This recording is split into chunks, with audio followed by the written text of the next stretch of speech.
Alléluia. Merci beaucoup au pasteur Maya pour cette grande opportunité qu'il m'offre aujourd'hui de pouvoir une fois de plus partager la parole du Seigneur ici à l'église EMAP. C'est vraiment un grand honneur pour moi de pouvoir une fois de plus être au milieu de vous pour parler de ce qui concerne notre salut commun. Alléluia. Je rends vraiment grâce au Seigneur pour cette opportunité. Et ce soir, nous allons juste avoir une introduction de ce dont nous allons parler pendant ces 3 jours. Mais j'aimerais que directement nous puissions aller dans la prière. Si nous pouvons nous lever 1 minute. Puissant Père, Seigneur, je te bénis et je te rends grâce Et je te remercie, ô Éternel mon Dieu, pour cette magnifique opportunité que tu nous accordes encore aujourd'hui de pouvoir nous réunir en ton nom. Seigneur, d'autres n'ont pas eu cette opportunité à cette heure. D'autres, Éternel mon Dieu, encore, n'ont même pas su qu'à cette heure, il y avait une opportunité pareille. Mais toi, tu as voulu que nous puissions nous retrouver en ce lieu afin de pouvoir t'adorer, te servir, te célébrer et surtout connaître ta volonté pour que nous puissions hériter ton royaume. Seigneur, comme nous sommes rassemblés ici aujourd'hui, je te demande de saisir tous les cœurs de ceux qui sont présents. Éternel mon Dieu, afin de leur administrer ton conseil par ton précieux Saint-Esprit. Donne-nous, ô puissant Père, de sortir d'ici avec un esprit décidé de pouvoir retourner dans ton précieux et glorieux royaume, dans la demeure céleste que tu as prévue pour nous, et de pouvoir, Éternel mon Dieu, te servir de tout notre cœur, de toute notre âme, de toute notre force, pour que l'Église dans cette nation et toute cette nation puisse retourner à toi. C'est dans le puissant nom de Jésus que je te prie et que je te recommande ce moment. Amen. Amen. Amen. Alléluia. Donc, précieux peuple, comme je disais, nous allons aller un peu rapidement. Permettez-moi juste d'aider mon caméraman.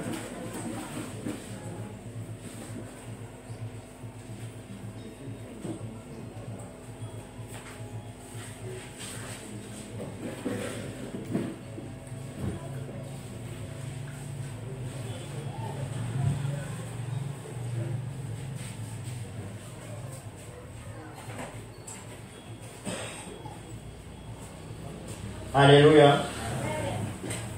Alléluia. Donc nous allons pouvoir commencer. Et ici, ce soir, les images que vous voyez sont juste à but démonstratif. Parce que samedi passé encore, nous étions ensemble. Et je souhaitais vraiment parler à l'église de ce qui s'est passé samedi passé. Je veux premièrement vous remercier parce qu'à cette heure, ça demande du courage à l'église. Alléluia. Beaucoup de courage à l'église. Dans un temps moderne, comme le temps dans lequel nous vivons, ça demande du courage aux chrétiens. J'ai presque envie de dire que ça demande d'être réellement né de nouveau. De pouvoir sortir et s'humilier aux yeux de tout le monde pour la seule gloire du Seigneur. Alléluia. Ça demande quelque part d'être réellement né de nouveau. Alléluia. Et c'est pourquoi je veux vraiment remercier l'Église ici, parce que vous savez, nous pouvons poser des actes grands devant le Seigneur, mais petits devant les hommes, méprisables devant les hommes. Et à cause de la façon dont les hommes voient ces choses, nous pouvons nous-mêmes ne pas réaliser la grandeur de ce que nous sommes en train de faire. Alléluia. L'acte que vous avez posé samedi, il y a je pense 3 semaines et samedi passé, est un acte très noble devant le Seigneur. Pourquoi? Parce qu'en faisant cela, l'Église Emmaüs devient littéralement l'Église qui est en train de faire ce que le Seigneur attend des nations dans la nation du Cameroun. Et si je peux vous donner un exemple dans la Bible, au moment où dans la Bible, le péché sexuel est entré en Israël, alléluia, l'immoralité sexuelle est entrée, et Moïse était présent, la nuée de Dieu était présente, alléluia. Mais c'est pourquoi, pardon, pasteur le dit, toujours prendre la nuée, je peux même parler de ça. La nuée de Dieu était présente, mais le peuple était quand même dans le péché sexuel. Alors si vous lisez cette histoire, vous allez réaliser qu'il y a quelqu'un qui a posé un acte. La Bible dit qu'il y a une dignitaire d'Israël qui a pris une femme de Moab et qui allait dans le péché sexuel avec elle. Et pendant que Moïse et Aaron réfléchissaient à qu'est-ce que nous pouvons faire, alléluia, le petit-fils d'Aaron, lui, n'a pas réfléchi. Il a pris la lance et il a transgressé ce qui était dans le péché sexuel. La Bible dit que pour lui, quand il a vu le péché, il fallait faire ce que la Bible dit dans Corinthiens, ôter le péché du milieu de vous. Alléluia. Donc dès qu'il a vu le péché au milieu du peuple, il a directement ôté le péché. Et quand il a ôté le péché, l'acte qu'il a posé de réprimander le péché. Alléluia. De leur montrer que le salaire du péché, c'est la mort. Dans l'église aujourd'hui, on pouvait dire que le monsieur là est trop dur. Son évangile est dur. Il ne les a même pas avertis. Dès qu'il a vu le péché, il réprimande seulement. Alléluia. Mais regardez ce que Dieu lui a dit. Dieu a dit qu'à cause de ce que Phiné a fait, je fais une alliance éternelle avec lui et toute sa descendance. Alléluia. Au moment où tout le monde en Israël pouvait dire que Phiné, il est mauvais, il est dur, il n'a même pas averti les personnes qui étaient dans le péché. Il vient comme ça. Il a même trouvé que même Moïse n'a pas fait ça. Comment lui a eu le courage d'aller faire ça? Mais quand Phiné est venu et qu'il a traité le problème du péché une fois, Dieu a dit, ok, à partir d'aujourd'hui, tu es ma personne. Éternellement. Alléluia. Donc c'est important que vous puissiez réaliser qu'en allant là-dehors et en exposant le péché, en réprimandant le péché, vous êtes en train de reproduire exactement ce que Phiné a fait. À un moment où en Israël, personne n'avait le courage de se lever pour agir. Alléluia. Personne n'avait le courage. Tout le monde voyait et savait que c'était mauvais.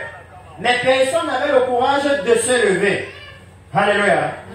C'est pourquoi c'est vraiment capital pour l'Église ici de réaliser qu'avec ce que nous avons engagé ici à l'EMA, alléluia, ce sont maintenant les bases, les fondements du réveil. Alléluia. Parce que chaque fois que le Seigneur a suscité un réveil, il a toujours commencé par la repentance. Alléluia. Et ce soir ici, je vais vouloir que nous allons en introduction, j'ai vraiment deux passages à cœur, mais je pense que nous allons commencer dans le livre des rois ou de chroniques. Nous allons commencer là-bas. Et je vais toujours mettre en toile de fond ce que maintenant nous devons absolument serrer dans nos cœurs. C'est le temps dans lequel nous sommes. Alléluia. Nous sommes dans le temps des guerres et des bruits de guerre. Le temps des tremblements de terre. Le temps des inondations. Le temps des effusions de sang. Alléluia.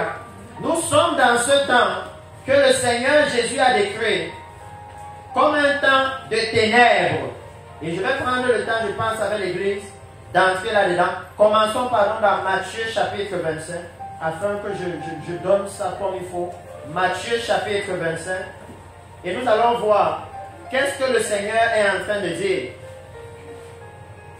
à l'Église en ce moment. Et surtout maintenant ici, à Village. Parce que ici, à Village, tout mon cœur espère. Et il semble que le Seigneur a maintenant trouvé un vase pour le réveil. Alléluia. Alléluia. Amen. Il semble que le Seigneur a trouvé un vase pour le réveil. Et c'est pourquoi j'ai dit à papa, m'a dit toujours à papa Jean, que moi je suis disposé. Je suis là pour ça. Alléluia. Matthieu chapitre 25, à partir du verset 1. Verset 1 au verset 13. Ce sera notre premier passage de base sur lequel nous allons nous focaliser. Alléluia. Et c'est important que vous puissiez savoir, s'il y a quelqu'un ici qui a la Bible, là où il y a les paroles de Jésus en rouge, vous allez remarquer que Matthieu chapitre 25 et chapitre 24, c'est une même discussion que Jésus a avec ses disciples. Alléluia. Ça veut dire que la discussion commence depuis Matthieu chapitre 24. Et le contexte là-bas est terrible si l'Église le comprend. Parce que dans Matthieu chapitre 24, la Bible vous dit, comme Jésus s'en allait au sortir du temple. Alléluia. Ses disciples maintenant, la Bible dit qu'il est allé, il s'est assis sur le mont des Oliviers. Et maintenant, ses disciples sont venus en particulier lui poser des questions. Alléluia. Bien qu'à partir de là, c'est profond pour l'Église. Hier, j'étais en train d'enseigner ça à l'Église à Madagascar. Comment dans la Bible, Jésus va dire que oui, pour eux, je les parle toujours en parabole. Alléluia. La Bible vous dit que quand Jésus enseignait, la foule était là. Alléluia. Mais quand vous lisez l'histoire de Jésus, vous réalisez que la foule ne comprenait jamais ce que Jésus voulait dire. Parce que si la foule comprenait, je vais vous demander que expliquez-moi comment quelqu'un vous prêche la bonne nouvelle. Il ouvre les yeux de vos aveugles, il lève vos paralytiques, il guérit toutes sortes de maladies, il délivre les possédés. Et à la fin vous dites, Barabbas, donnez-nous Barabbas, lui envoyez-le à la croix. S'il comprenait ce que Jésus voulait dire. Alléluia. Amen.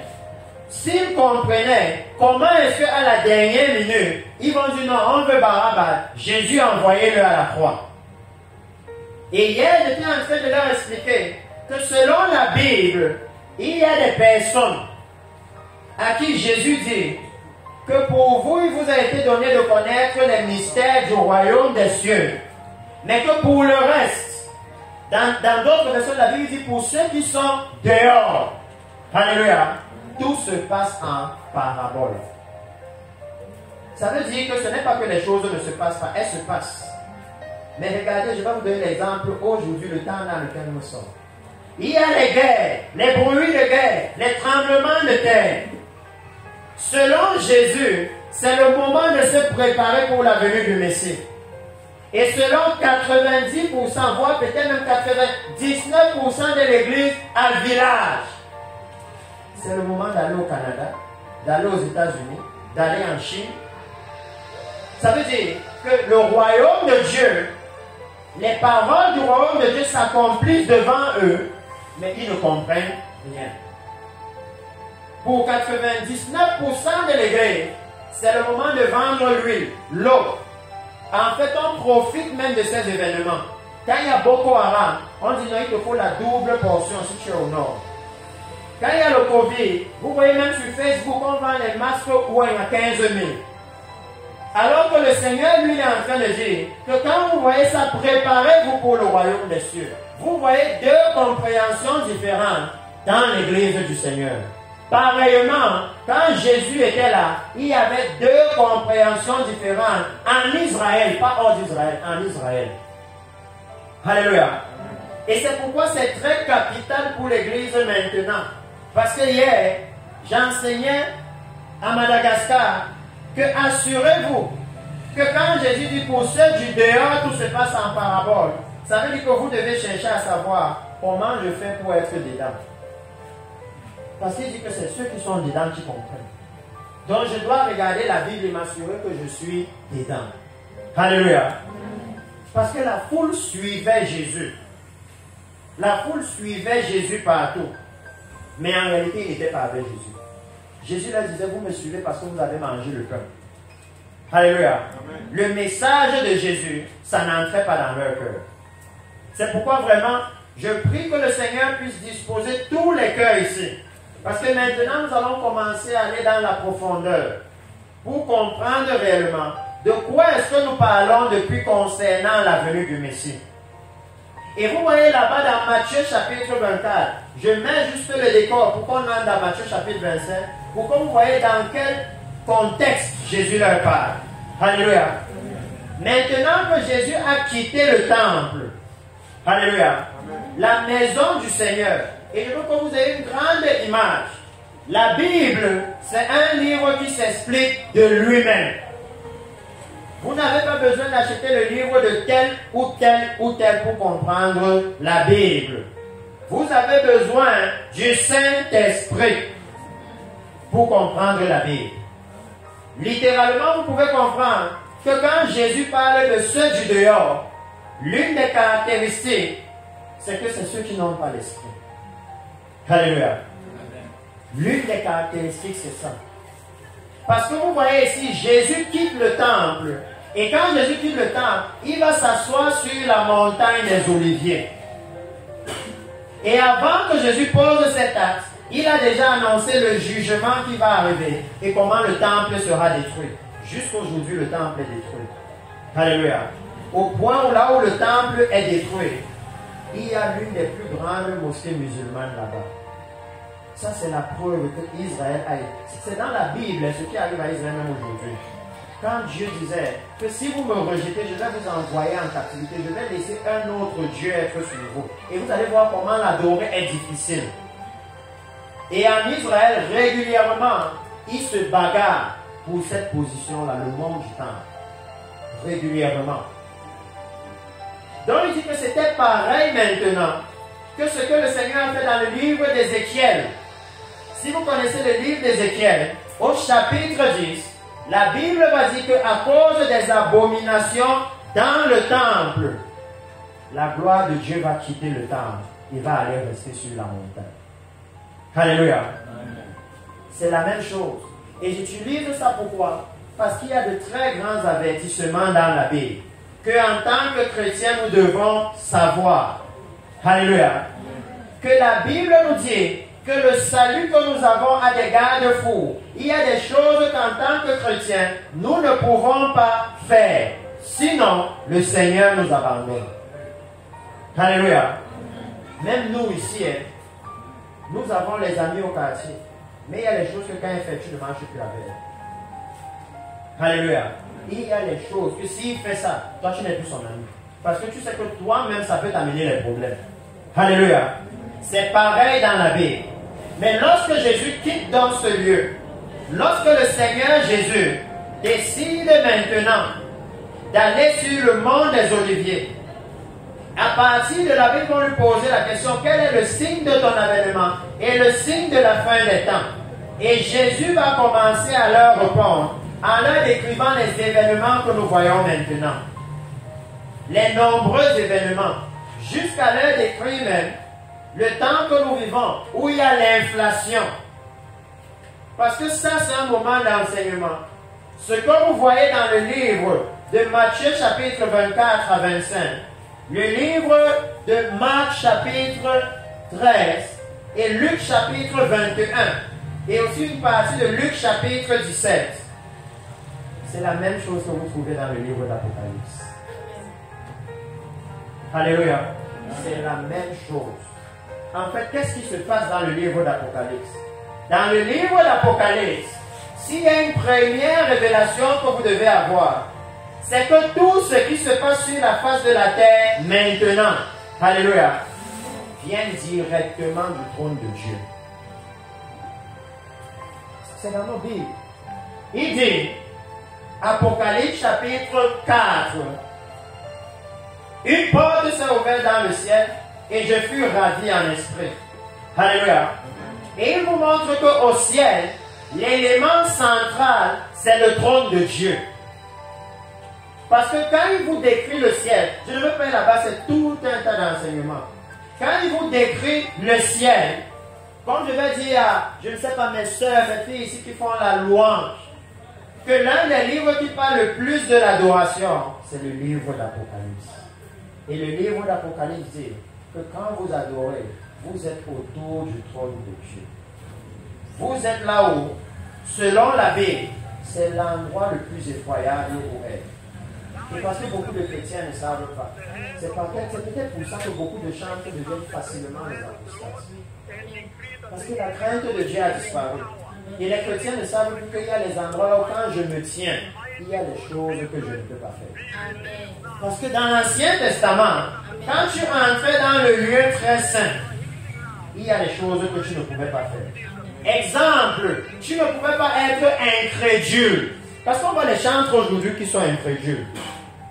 Ils ne croient pas en la parole de Dieu. Mais ils sont là, ils chantent. Quand Zacharie a été incrédule, il est devenu muet. Et il était dans le lieu très saint. Le lieu là où on adore. Est-ce que l'église sait ça? Parce que souvent quand on regarde l'église, on a l'impression que nous n'adorons pas le même Dieu. Que le lieu là où on adore le Seigneur, c'est aussi le lieu là où il y a le jugement du Seigneur. Oh oui, l'église doit être au courant de ça. Le lieu là où on adore le Seigneur, alléluia, c'est aussi là-bas que le jugement du Seigneur est le plus prononcé. C'est aussi là-bas que le jugement du Seigneur est le plus rapide. Alléluia. Le lieu là où on adore le Seigneur. Parce que si vous regardez, vous allez réaliser que dans les Écritures, dans la parole du Seigneur, lorsque le Seigneur va littéralement dire à Aaron que voilà le lieu saint. Si vous voulez, je peux vous amener ailleurs, toujours dans le livre d'Apocalypse. Le livre d'Apocalypse va vous dire que Satan était au ciel. Alléluia. Et que dès qu'il s'est révélé, il n'y a pas eu la dispensation de la grâce pour lui. Alléluia. Dès qu'il s'est révélé, on l'a jeté dehors. Il n'y a pas eu le temps que nous regardons d'abord si c'est vraiment ça qu'il est en train de faire. Vraiment, donnons-lui le temps de changer, il n'y avait pas ça là-bas. Dès qu'il s'est révélé, on l'a mis dehors. Donc c'est important pour l'Église de réaliser où est-ce que nous sommes en train d'adorer. Alléluia. Il y a beaucoup de choses à restaurer dans l'Église, même la valeur de ce lieu. Que dans l'Église, il y a des choses qu'on ne fait pas. Oh oui, il y a des choses. Donc quand vous lisez le livre d'Apocalypse, il décrit, il vous donne la transcription. Ce que Jean fait dans le livre d'Apocalypse, c'est qu'il vous dit maintenant, qu'est-ce qui se passe au ciel pour que vous voyez la guerre en Russie sur la terre. Qu'est-ce qui se passe au ciel pour que vous voyez que le prix des choses a augmenté au marché. Qu'est-ce qui se passe au ciel? Alléluia. Pour que vous voyez qu'il y a des tremblements de terre. Et je dois vous dire que c'est ça la position d'un prophète. Si vous lisez Ésaïe chapitre 6, Ésaïe chapitre 6 vous montre que les prophètes, alléluia, ils ont accès au conseil de Dieu. Ça veut dire que là où Dieu délibère ce qu'il va faire, il amène les prophètes là-bas. Et si je vous ai donc dit que le lieu là où on adore le Seigneur, le lieu là où il y a la présence de Dieu, c'est le lieu là où le jugement est le plus élevé. Comment alors vous pouvez imaginer qu'un prophète vive dans le concubinage? Et lui, il parle là où Dieu délibère son conseil. C'est impossible. Parce que s'il arrive là-bas, Dieu doit le tuer. Il doit. C'est une obligation. Alléluia. L'Église doit pouvoir saisir ces choses. Si vous lisez même, et je suis toujours dans l'introduction, le livre de, je pense, 1 Chronique, chapitre 22, le dernier livre. Et vous voyez l'histoire de Akab qui va à la guerre avec Josaphat. Alléluia. Les prophètes de Baal vont prophétiser et ils vont faire le travail qu'ils font aujourd'hui dans l'Église. Ils vous annoncent le bien. Ce sont les prophètes du bien. Même si tu es en train de couper la tête de quelqu'un, Dieu va t'envoyer aux États-Unis. Même si pour ça, tu dois aller chez le voisin, casser sa porte, voler l'argent, lui te voit déjà dans l'avion. Les prophètes du bien. Mais quand ils ont parlé, ils ont annoncé le bien. Et ça, ce sont les choses dans la Bible. Je les partage à dessein. Parce que ce sont les choses qui doivent nous influencer en tant que chrétiens. J'ai toujours été choqué dans mon cœur. 400 prophètes ont prophétisé. Et à la fin, Josaphat dit, est-ce qu'il n'y a aucun prophète de l'Éternel ici? Pourtant, 400 personnes viennent de prophétiser la même chose. Selon l'Église au Cameroun, ça veut dire que c'est Dieu. Puisque 400 personnes sont d'accord, donc c'est Dieu. Et selon Josaphat, non, ce n'est pas Dieu. Cherchez quelqu'un qui parle de la part de Dieu. J'ai toujours été choqué parce que je me suis dit, waouh, Seigneur, comment lui il a fait tout savoir? Ils sont 400, ils disent la même chose. Mais comment lui il arrive à détecter que non, ça ce n'est pas Dieu?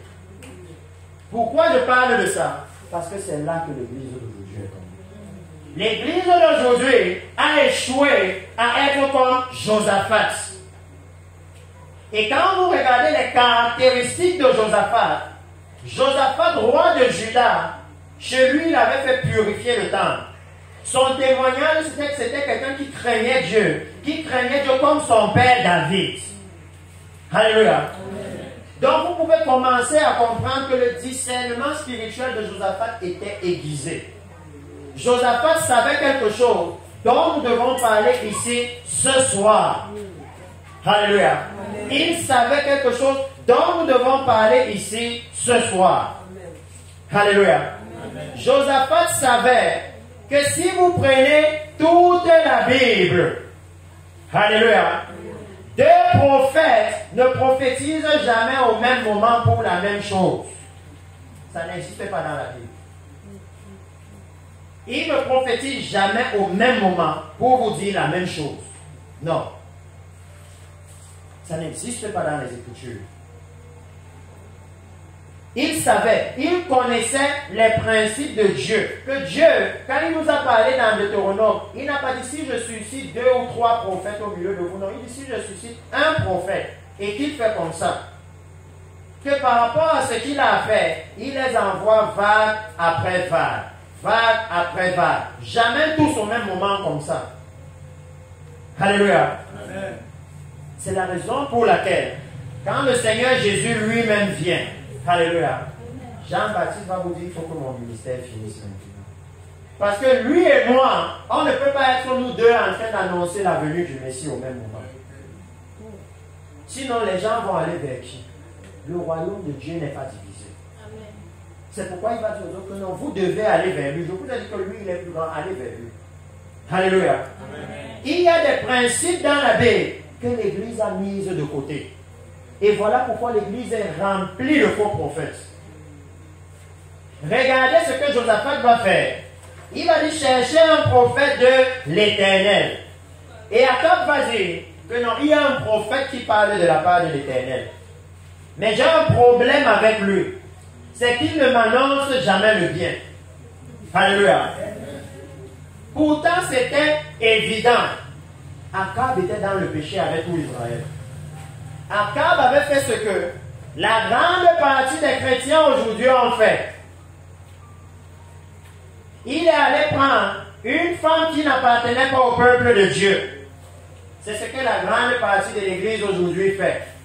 Et après, il commence à pleurer que c'est chaud, ça ne va pas. La femme là, c'est le lion à la maison. La femme là, vraiment, parce que je te dis, non, je ne peux même plus dormir à la maison. Fais-moi une place à l'église. Oh oui! Parce qu'ils sont allés et ils ont commis le même péché qu'Akab. Je pense que ça, ce sont les choses qu'il faut restaurer à l'église. Alléluia. Pour que les chrétiens réfléchissent à 2 fois avant de se marier. Oh oui. Parce que si vous avez lu l'histoire d'Akab, je ne suis pas sûr si vous et moi on l'a vu de la même façon. Akab a fait le mal. Sa femme a tué Naboth. Et il allait prendre la vie, donc il était d'accord. Mais quand on parle d'Akab, on dit qu'il est même allé jusqu'à épouser Jézabel. Ça veut dire que le pire péché qu'il a fait pour Dieu, c'était ça. La pire chose que Dieu lui considérait, c'était ça. Il était déjà idolâtre. Il adorait les veaux d'or. Il faisait tout. Mais ce que Dieu trouve que dans lui là, vraiment, il a fait ce qui a choqué mon cœur. C'est qu'il est même allé jusqu'à épouser Jézabel. Est-ce que ça veut dire que quand vous voyez les chrétiens là, épouser les femmes non converties là, alléluia, c'est que depuis ils sont déjà dans le péché. Ils ne peuvent plus discerner. Alléluia. Depuis, ils sont déjà désobéissants au roi de Dieu. En fait, ils sont juste en train de combler la mesure de leur péché. Parce qu'il faut purifier toute l'église. L'église est malade. C'est parce que nous avons laissé la maladie entrer. Alléluia. Nous sommes comme les personnes qui ont la dysenterie parce qu'on a volontairement bu l'eau sale. Volontairement. Mais vous allez voir dans cette histoire que lorsque Akab va dire allez chercher Michée, Michée va venir et il va d'abord être sarcastique. Il va venir, il va dire ok, allez, vous allez gagner. Et Akab va savoir que non, tu n'es pas sérieux, je veux que tu me parles sérieusement. Michée va arriver comme un prophète qui connaît l'église à village et qui sait que dans l'église à village, ils aiment quand tu prophétises le bien. Donc mieux je leur dis ça, ils font ce parce que eux ils n'écoutent même pas ce qu'on leur dit. Et Akab va dire non. Combien de fois est-ce que je dois te faire jurer de me parler au nom de l'Éternel? Merci. Merci. Alléluia. Et quand Michée va parler, Michée va maintenant lui dire que j'ai assisté au conseil de Dieu dans le ciel. Et j'ai vu comment là-bas, il a dit qui va aller me séduire Akab pour qu'il meure. Alléluia. Mais est-ce que vous ne voyez pas que c'est la même chose que Jean voit dans l'Apocalypse? Il voit un cheval qui sort du trône de Dieu et qui vient séduire la terre. Il voit un cheval qui sort du trône de Dieu et qui vient amener la mort sur la terre. Ça veut dire que voilà à quelle dimension les prophètes opèrent. Alléluia. Il a vu ce qui était décidé chez Dieu et il lui a dit que ça veut dire qu'il y a un esprit de mensonge dans la bouche de tous les prophètes. L'église d'aujourd'hui va trouver que hey, c'est dur. 400 prophètes. Si vous voulez, vous dites 401. Et c'est seulement le 1 là qui était vrai. Tous les autres étaient en train de mentir. Tous les autres. Mais c'est ça qui se passe dans l'église aujourd'hui. C'est qu'il y a un esprit de mensonge dans l'église. L'esprit qui ne dit aux chrétiens que ce qu'ils veulent entendre. Tu veux le bébé, dès que tu en passes, on te dit qu'il te voit avec le bébé. Tu veux la voiture, dès que tu en passes, on te dit non, je vois même déjà la clé dans tes mains. Ce sera tellement. Mais il dit que les prophètes de la Bible, les prophètes de l'Éternel comme Michée, alléluia, et ils n'avaient pas au conseil de Dieu. Et qu'est-ce que ça signifie? Ça veut dire que nous, l'Église, à cette heure-ci, à cause de ce qui est écrit dans le livre d'Apocalypse, nous sommes censés déjà avoir le conseil de Dieu. Parce que là-bas, Jean nous a déjà parlé comme Michée a parlé à Akab. Il nous a déjà parlé comme ça. Et de la même façon, vous voyez le Seigneur. Michée est en train de leur dire quoi? Voici ce qui a été décidé au ciel. Voici ce qui s'est passé spirituellement. Et voilà ce que ça va donner sur la terre. Sur la terre, ça va donner que tous les prophètes seront en train de mentir. Jean fait pareil dans l'Apocalypse. Il dit dans le ciel, voici ce qui s'est passé. Et sur la terre, voici ce que ça va donner. Alléluia. Ça veut dire que de là, vous commencez à comprendre que tout ce qui se passe sur la terre trouve sa genèse dans le ciel. Alléluia. C'est pourquoi ça doit aider l'Église. Pour que l'Église commence maintenant à traiter avec l'Éternel. Et que l'Église arrête de traiter avec les démons. Ils ne décident de rien, n'ont pas un pouvoir décisionnel. Alléluia. Si vous avez accès au Seigneur, alléluia, qui lui a le pouvoir décisionnel, pourquoi vous passez votre temps à vous amuser avec les démons qui n'ont aucun pouvoir décisionnel? Eux-mêmes, les choses s'imposent avec. Alléluia. C'est très important pour l'Église. Parce que ici, nous sommes juste dans l'introduction. Dans Matthieu chapitre 24, le Seigneur est en train de donner la transcription, en train de leur dire les choses qui vont se passer sur la terre. Et dans l'Apocalypse, Jean leur dit quelles sont les décisions qui ont été prises au ciel. Qu'est-ce qui s'est passé au ciel pour que les choses là arrivent sur la terre? Et quand vous allez lire toute la Bible, même l'Ancien Testament, Dieu a toujours agi pareil. En fait, l'une des raisons pour laquelle l'Église a beaucoup de mal à comprendre le livre d'Apocalypse, c'est ce que le Seigneur dit dans Jérémie. Mon peuple ne connaît pas ma loi. C'est que comme nous savons que nous sommes dans la dispensation de la grâce, alors on n'a rien à faire avec la loi. On aime seulement dans la loi de Moïse, là où il dit bénédiction, bénédiction, bénédiction. Les chrétiens connaissent tous les versets et ils récitent ça. Mais dès qu'on parle de là où la nuée de Dieu a tué quelqu'un, ils disent non, non, on est sur la grâce. Ça, ce n'est plus la bonne, ça, maintenant c'est la grâce. Pourtant, quand vous lisez le livre d'Apocalypse, il est question des mêmes jugements que Dieu opérait sous la loi. Donc, dans le livre de Matthieu, chapitre 24, le Seigneur Jésus va commencer à étaler, alléluia, il va commencer à étaler quels sont les événements qui permettent à l'Église.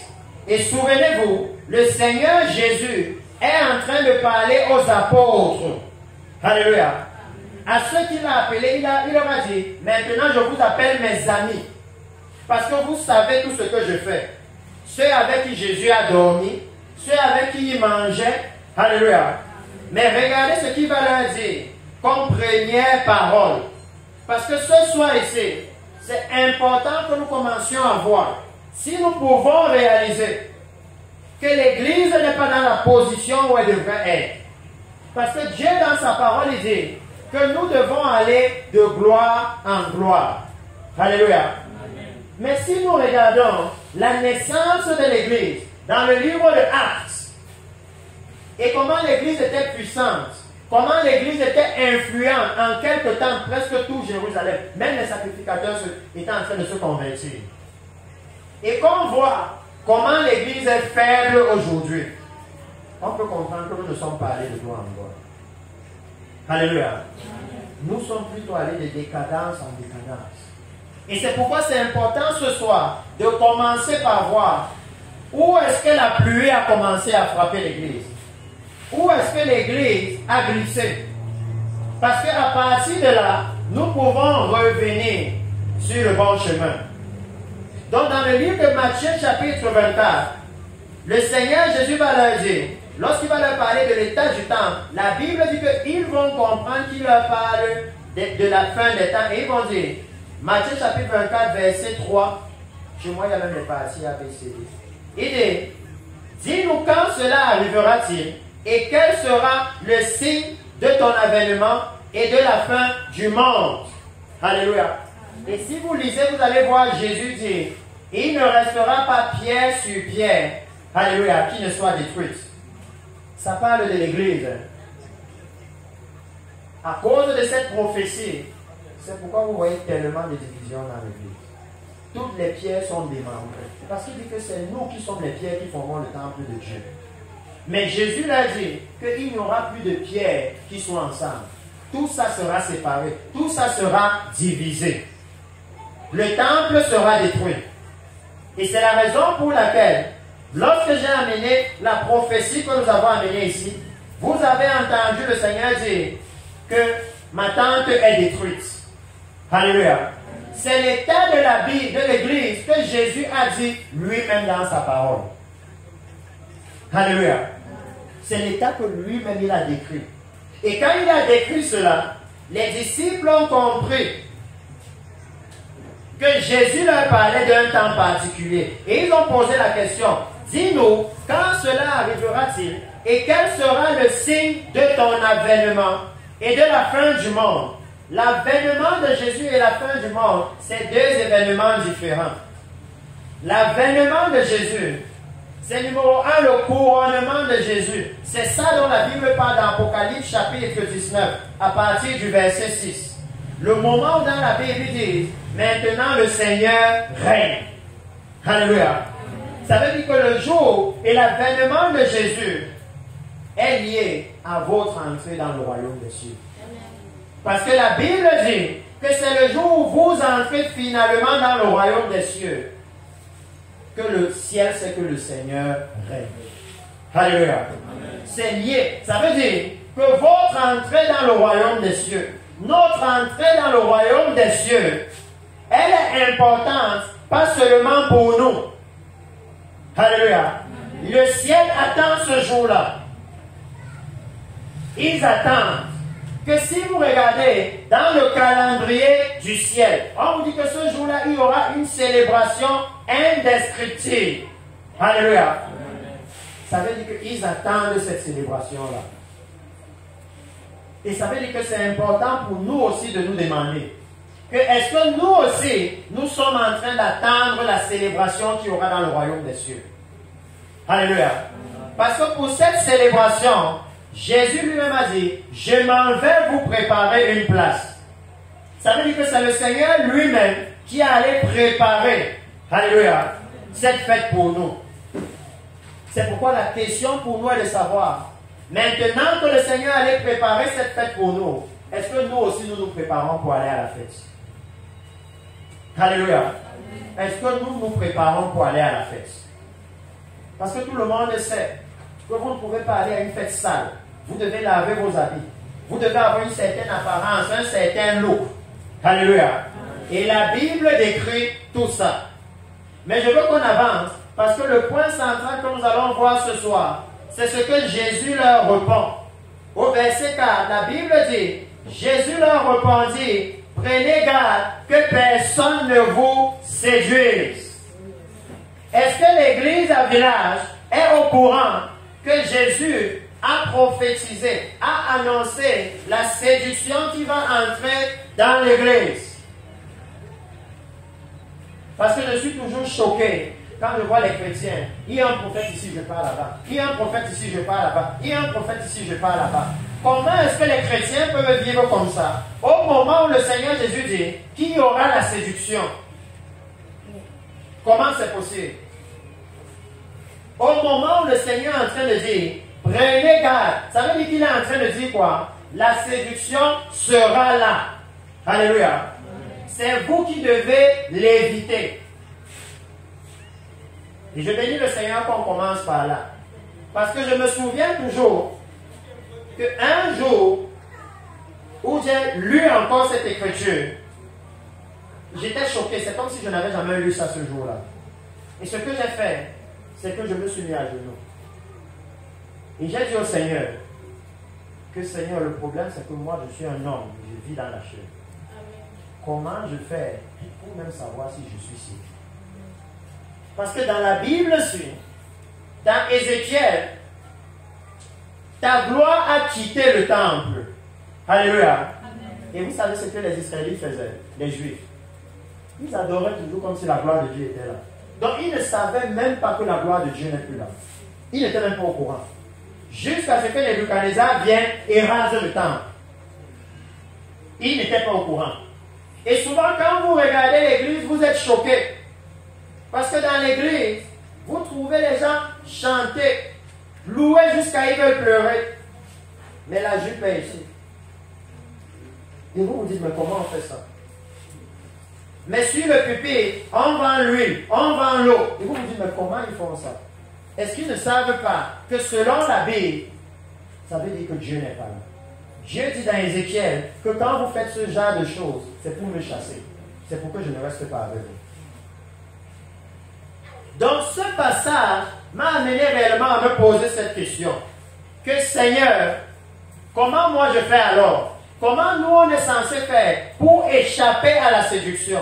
Ce soir, je suis en train de dire à l'église ici à Village que personne n'aura une raison de dire au Seigneur, c'est le prophète là qui m'avait trompé, c'est le pasteur là qui m'avait trompé. Alléluia. Parce qu'il a dit, prenez vos gardes afin que vous ne soyez pas séduits. Ça veut dire, il nous a prévenu qu'il y aura la séduction. Alléluia.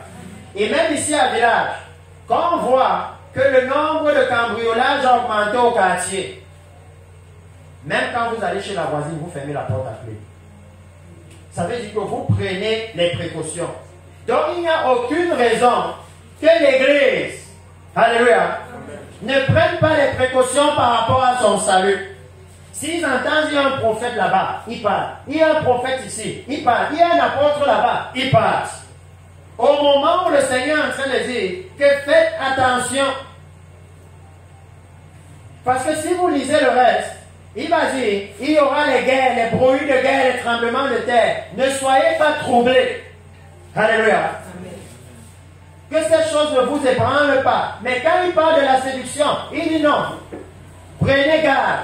Ça veut dire que le Seigneur Jésus dit que pour lui, la séduction est plus grave que si un tremblement de terre arrivait et ça te tuait. Pourquoi? Parce que si même c'est l'inondation, la Bible dit que si je meurs en Christ, ça veut dire si je meurs dans la sainteté, alors au son de la trompette et à la voix de l'archange, je me réveille et j'entre au ciel. Mais si je tombe entre les mains d'un faux prophète, la Bible dit que la route du faux prophète, c'est les temps ardents de feu et de soufre. Et le Seigneur Jésus dit que moi, je juge les brebis comme le berger.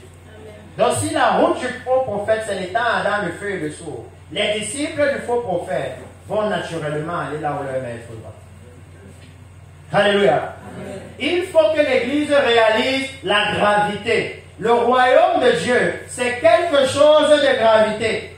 La vie éternelle dont vous parlez, regardez ce que c'est. Si vous avez déjà expérimenté une joie, et pour moi, j'aime souvent voir la joie dans les choses très simples. Imaginez le jour où vous avez marché fatigué, il y avait les embouteillages, tout. Vous avez tellement soif. Si quelqu'un vient vous donner un sachet d'eau de 50, vraiment c'est le sauveur. Alléluia. Vous êtes tellement à l'aise à cause d'un sachet d'eau. Alléluia. Il dit, imaginez la satisfaction que vous avez eue ce jour-là. Alléluia. La Bible dit que quand vous entrez dans le royaume de Dieu, vous allez enjoy 1 million de fois plus de satisfaction que ça. Éternellement. Ça ne s'arrête plus. Alléluia. Maintenant, de l'autre côté, la Bible dit que si vous allez en enfer, imaginez la pire journée et la pire douleur que vous n'avez jamais eue. Alléluia. Vous allez vivre ça 1 million de fois éternellement. Alléluia. Imaginez. Je ne sais pas, pour les femmes, peut-être que je vais dire, c'est le jour de l'accouchement. Que la plus haute douleur de l'accouchement, maintenant amplifie ça. Mets le nombre de 1 ou de 9 ou de ce que tu veux, avec 0 à l'infini. Parce que la vision que nous, l'Église, on a de Dieu, est trop contrainte de ce que Dieu est dans la Bible. Pourquoi je vous ai pris l'exemple de l'eau? Parce que quand le Seigneur Jésus parle de quelqu'un qui entre dans le royaume de Dieu et d'une autre personne qui va en enfer, celui qui est en enfer, il pleure pour une goutte d'eau. Il dit à Jésus, pardon, dis à Lazare de mettre son doigt et de seulement tremper, de seulement mettre son doigt dans ma bouche. C'est ce qu'il dit à Abraham, que pardon, Père Abraham, dis à Lazare de tremper son doigt dans la source d'eau et de mettre seulement une goutte dans ma bouche, c'est tout. Alléluia. Et Abraham va dire non, ce n'est pas possible. Donc pourquoi est-ce que j'amène cela? Je veux que nous, l'Église, nous puissions commencer à mesurer de quoi est-ce que nous parlons quand nous parlons de la vie éternelle. De quoi est-ce que nous parlons quand nous parlons du royaume de Dieu. Alléluia.